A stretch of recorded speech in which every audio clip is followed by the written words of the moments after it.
He may be sort of gone, but President Trump is still a topic on late night. As put by Stephen Colbert, we've still got a few loose ends from the last administration we've got to clear up, like inciting a murderous mob to attack the Congress and overthrow democracy.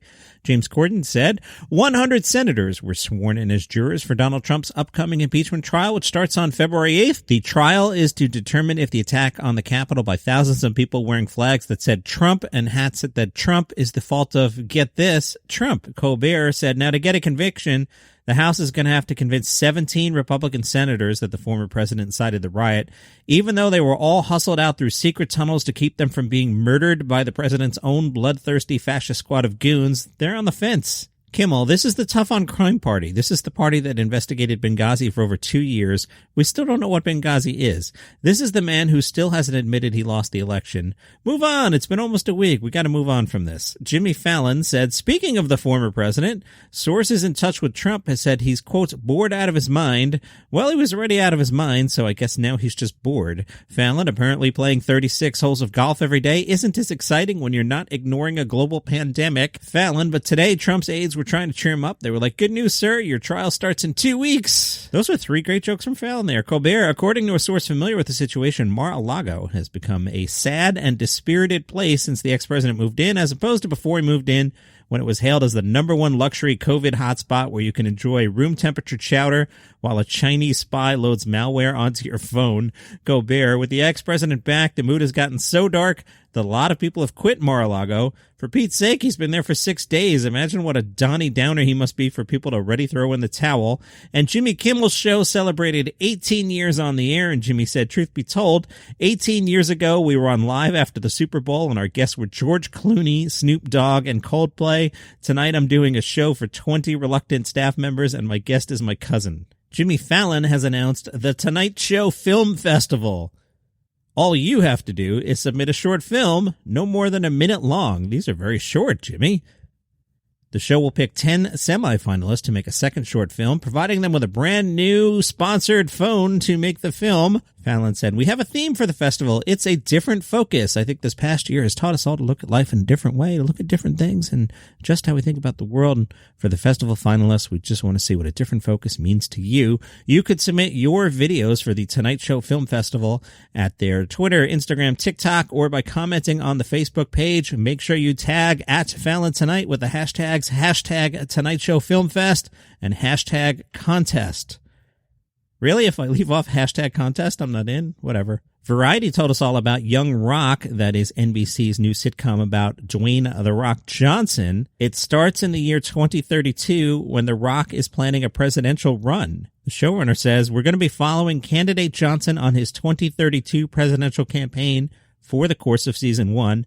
So we're going to be at different press events from him, and Randall Park is the interviewer who's going to try and get some insight into who Dwayne the Man is. Following him on the campaign tour is what's going to carry us through the 2032 timeline. Politics will not be at the center of the show. Young Rock tells Johnson's story in 4 time periods: the aforementioned near future, his elementary school years, his high school years, and his college football days. When developing the show, The Rock said, let's not take the easy route. We use these terms wild and crazy, and those are great sizzle words for what we used to promote this thing, but it was incredibly complicated, and it was incredibly tough growing up. We specifically went with these timelines in my life that were very defining times. My dad was kicked out of the house at 13, and he was homeless, so that shaped the man who then raised me, and in that complication, then came an extraordinary life that was full of travel. I lived in 13 different states by the time I was 13 years old. The show is an opportunity for The Rock to appreciate some very special people from the world of professional wrestling around whom Johnson grew up.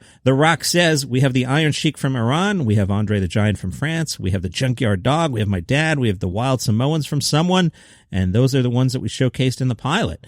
I think the responsibility that we have, as well as the inspiration of the show, is just to be authentic and making sure everything felt real. We reached out to all of our wrestlers, and for the ones who are no longer here with us, we reached out to their families and made sure that they knew they were going to be portrayed in a positive way. Young Rock premieres February 16th, 8 o'clock on NBC. That sounds pretty cool. EW caught up with Keegan-Michael Key. Daily listeners to this show know I love a Keegan-Michael Key. His 10-part Audible podcast, The History of Sketch Comedy, is out today. He gives credit to his wife/business partner, Ellie. She not only suggested that Key put his extensive comedic knowledge to work in an audio series as Entertainment Weekly, she came up with the unique format. She said, you could perform the scenes, so the show becomes part history, part performance. So I do every character in the podcast from Monty Python to Chappelle's Show. Key says, I've been a student of sketch comedy for a very long time. It's been part of my life and a part of my profession. I like to study. I always enjoyed school. There's just been kind of a historic interest about sketch comedy for quite some time. My business partner was like, you have an extensive knowledge of sketch comedy. Why don't we do an Audible series or something? Is that what the person said? The person said, why don't we do an Audible series or something? I don't know. That sounds like a stretch. Maybe, hey, why don't we do a podcast? And then they shipped it around. Audible wrote a check. That'd be my guess. I digress. My business partner is my wife, Ellie Key, and it was her idea. Honey, why don't we do an Audible series or something? It was an absolute blast to be able to do the performance aspect of it while also teaching things about the history. There are places in the middle of the sketches where I'll stop the sketch and go, now here's why this is so comedically brilliant, or here's why I really enjoyed this piece. That sounds really cool. I want to check that out. There's a lot more from Entertainment Weekly and Keegan-Michael Key. Maybe I'll do that on the weekend because I got a lot I want to tell you about today, including from The Hollywood Reporter. Patton Oswalt will host the 2021 Sundance Film Festival, largely being held virtually. The award ceremony will be live streamed on February 2nd and will feature special appearances from, among other people, Alison Brie. Always easy on the eyes. I may have to tune in. Patton Oswalt, Sundance, February 2nd. You'll watch. From the Laugh Button, hey, remember the golden age of the DVD commentary tracks? Yeah, is that over? I didn't realize that was over. The Laugh Button tells us, for a certain generation of film lovers, yeah, hi, that's me, this was a form of film school. You got to hear how some of your favorite films were made. Yes, I know how the DVD commentary tracks worked. Straight from those who made them. And yes, they're still around. Oh, good. But with less people buying physical media these days, they're not as prominent as they once were. But now Hulu has found a way to bring it to the streaming generation. Palm Springs. That's that Andy Samberg movie that I liked a lot. It's getting a full-blown commentary track. Samberg told Variety, as far as I know, we're the first. We realize that Palm Springs will always be on Hulu, which is great, but there are elements of the DVD experience that don't exist anymore. They were very amenable in talking about ways to get some fun stuff in there. That's a good time. That movie's a lot of fun. If you haven't watched Palm Springs, you should watch Palm Springs. I got a lot of leftovers again. Let's do this one. I like to talk about important things. This is from The Guardian.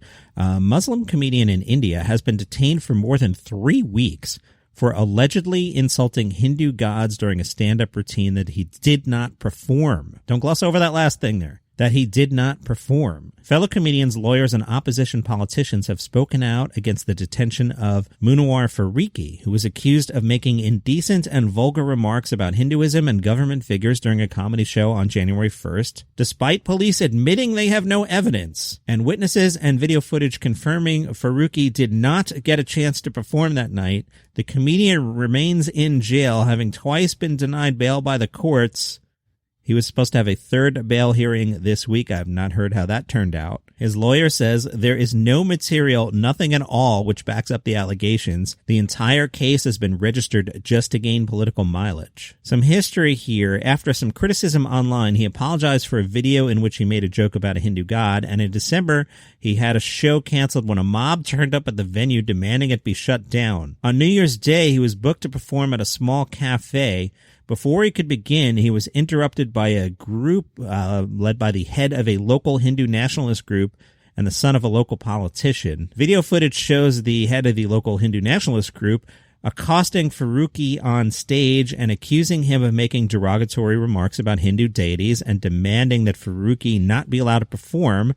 Faruqui can be heard defending himself, saying his only intention is to create laughter, not hurt, and that he has never insulted Hinduism or any religion, and requesting that the head of the local Hindu nationalist group watch a show so he can judge for himself. The police superintendent said it doesn't really matter if Faruqui made the comments or not because there was still intent. Vishesh Arora runs 25 comedy venues across India and was Faruqi's tour manager. Arora said comedians are worried about making any political jokes now because this is what happens. Comedian Verdas tweeted, the system is not just telling comedians what they can joke about, it's also telling you what you can laugh at. Their main target isn't our pen, it's your throat. Wow, that is your daily comedy news for today. Follow the show on Spotify, subscribe on Apple Podcasts, Overcast, Google Podcasts, wherever you get your shows. If you like what I do, you can support the show for like $5 at buymeacoffee.com/dailycomedynews. You click on that, I get a couple bucks.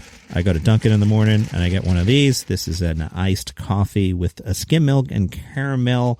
That will be my go-to until the usually the spring flavors come along, and then I'll mix it up. I'm trying to remember what the spring flavors at Dunkin' are.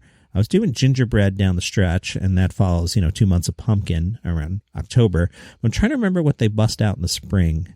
I'll let you know. Buymeacoffee.com/dailycomedynews. See you tomorrow.